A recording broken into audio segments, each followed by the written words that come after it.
biggest game of the season so far. Um, Such a crazy game down the stretch. And if you've watched this before, you know where our rooting interests lie. Uh, if you look at Mr. White's hat. Yep. So I'm trying to take more of an unbiased stance. We've all had a couple days to marinate in it, think about it. Have heard all the points of the talking heads, so we can unpack what happened on Saturday a little bit further here with you guys. Maybe start to do some mental gymnastics in the process of it, Yeah. because We there lost was on purpose. yes, we didn't. No, yeah. They threw it on purpose. Georgia didn't want to win that game, but truly a tale of two halves. I will say about the first half, that is the simultaneously the best quarter of Alabama football I've seen in a minute, and the worst quarter from Georgia that I've seen in a long, long time. I mean, they possessed the ball. The first four possessions had anything they wanted, went down the field, scored four possessions in a row. And Georgia just couldn't get anything going. They shot themselves in the foot. They had self-inflicted wounds, offensive pass interference penalties, just sloppy, couldn't tackle.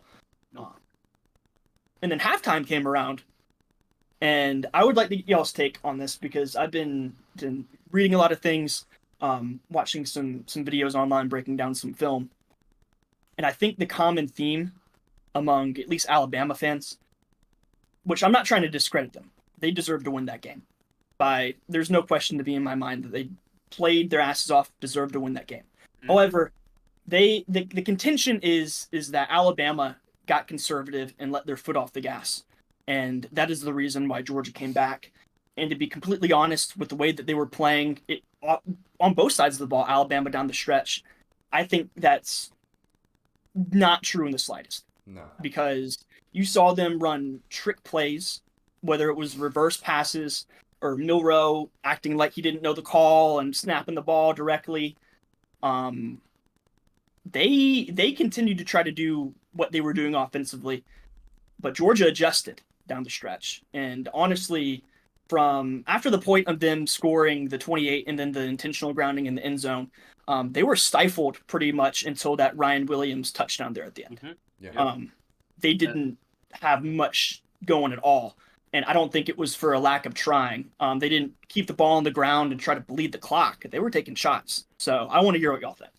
I mean, they were held to 3 points in the second half until Ryan Williams exploded for what felt like 112 yards.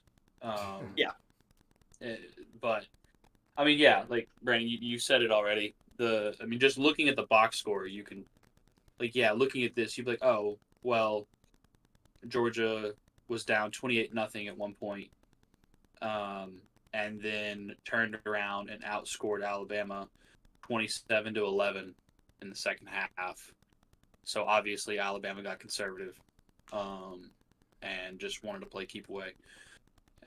But if you watch the game, no matter how drunk you tried to get to forget the first quarter, that was not the case. Like you said, Alabama was still taking shots. They were still trying to go in the bag. Like, to be fair, is Alabama normally going to run a direct snap to the running back on a trick play where they're trying to distract the Georgia front seven? If they're not up 28-0 or whatever the score was at that point, probably not. But that's not conservative. Come on. It's not. It's not conservative. You're trying to embarrass at that point. I'm sorry. Kalen DeBoer was trying to let his nuts hang. Yeah. And you know what? Honestly, I want them to do that. I would rather them do that. If they're gonna beat us, right? Don't get conservative. And I don't really think they did. I don't. Yeah. I think that it's already been said out there, but Georgia has not always, but for the past year and a half, they've been a second half team. And when they face a team that is equal or greater than skill wise and talent wise, it's going to come back to bite them in the ass. And it did. Not many teams can go down 28-0 and almost win the game. So that's the second. It just completely delete the first half from your mind. The second half makes me feel really good about the rest of the season. We showed a lot of resilience. We showed that we can make halftime adjustments. We showed that we still have heart, and we did lead the game for 13 seconds. Now, we're probably, if you really want to get down to it, the second half, we're one blown assignment away from winning the game.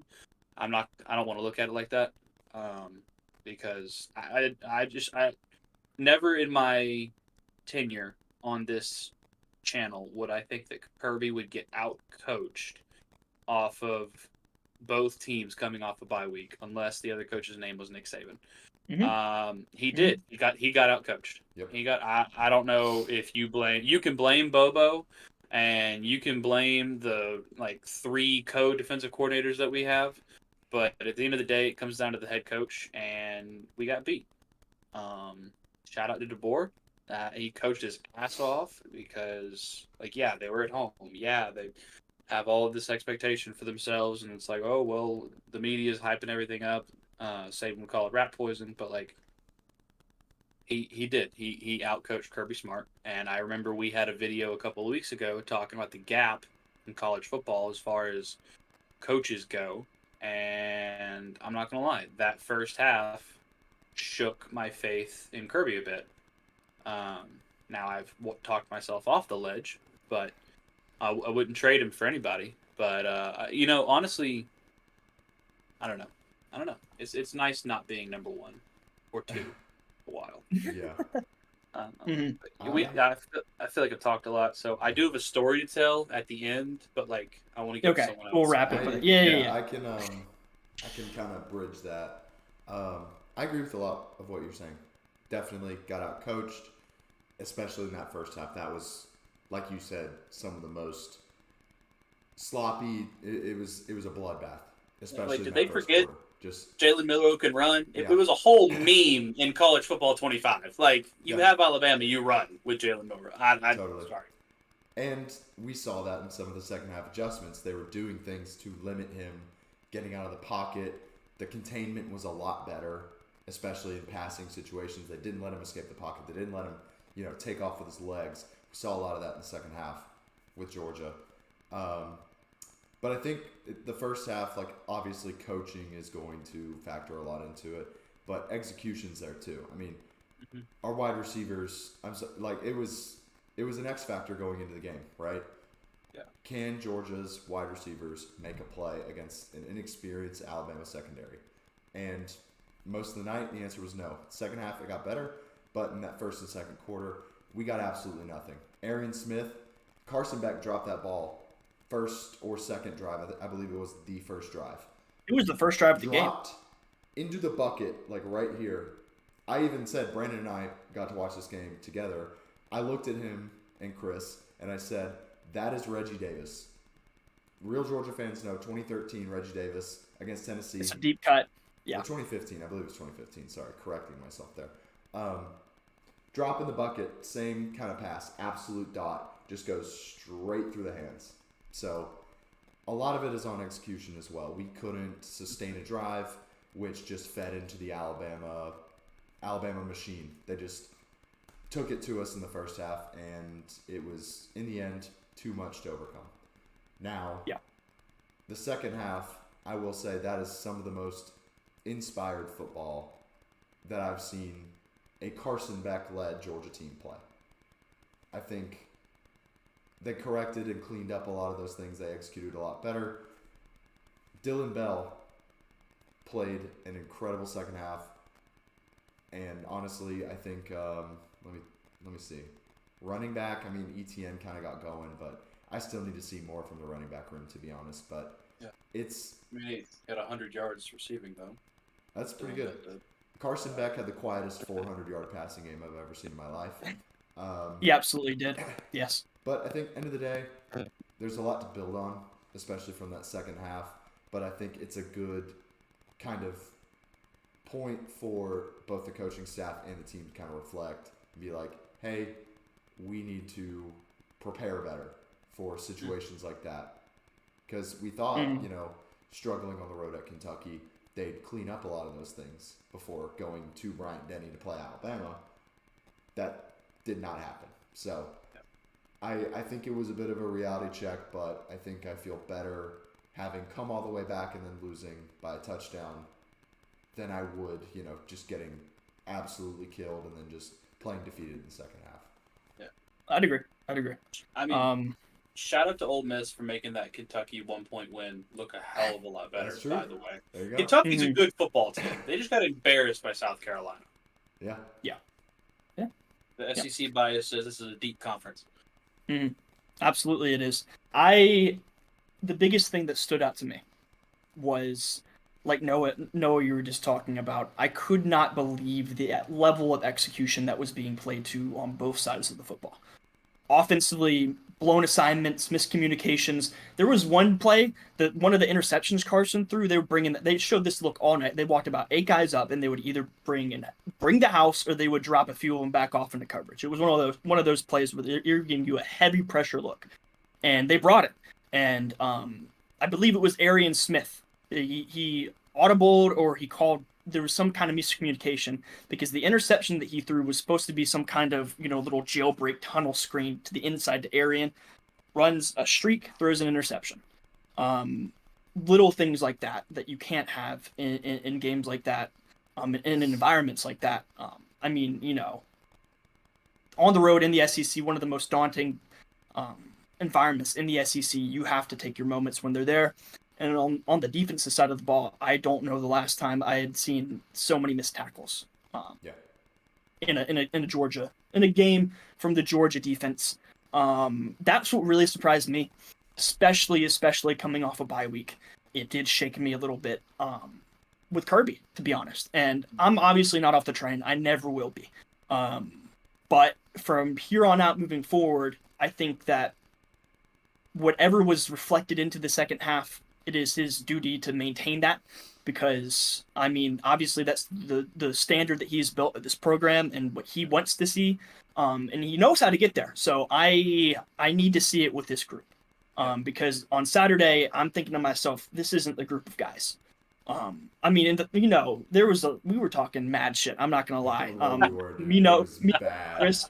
The things that we said about Carson Beck, about I don't know.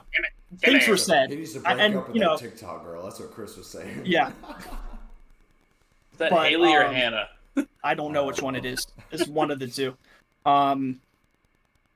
It's just off that bye week was a bit rattling to me. Yeah. Obviously, they played how they played in the second half, and if they can play like that for the rest of the season, I'm not worried at all at the fact that there will be a rematch in Atlanta come December between the two of these teams, because I think we watched the two best teams in college football in the second half. Yeah. In the first half, we watched a Georgia team that shouldn't arguably be in the top 10 or 15. And there's no way around that. So if you are going to come out and be a second half team and have slow starts, you can get away with it against Kentucky, but you're going in to Bryant-Denny Stadium, you're not getting out. Yep. So a lot to prove, a long season ahead. And then if I'm Alabama, I'm feeling maybe a little worried about the end, but like Jalen Milroe is the real deal. I'll go ahead and say it. Yeah. The throws, the arm talent, and the placement and accuracy that he showed in that game, when he is on, there is no quarterback better in college football, and it's not particularly close. I know there's a lot of Cam Ward hype. He's very, very good. But Milroe, with what he can do with his legs and his arm, is unbelievable. I mean, he's damn near the fastest player on the field at any given time. He is such a threat. It's insane. So, I mean, if you're Alabama, you're very confident in Jalen Milroe. And if you're Georgia, I think what you take away is the second half that you had, and they started to figure out how to get to him and contain him and, make him make these reads and cover better, and things they did down the stretch to limit them. So you need to hang on to that and, play your ass off and meet him in Atlanta, because I don't think anybody's beating them. But yeah, I mean, it was Lamar-esque watching Milroe play on Saturday. Yeah. And I don't say that lightly. That's our thoughts on the game. We'd love to know what y'all think. I'm interested to see how many Alabama versus Georgia fans this will get to, and see takes on both sides. I know they're wildly different takes, but if that second half Georgia team shows up, these are, in my opinion, the best two teams in the country. that we've seen. So let us know what you think in the comments. We'd love to hear your thoughts on this game and both of the teams moving forward. So yeah, I think we're going to segue that kind of into a little broader of a discussion about the SEC and kind of the outlook right now. Because we were talking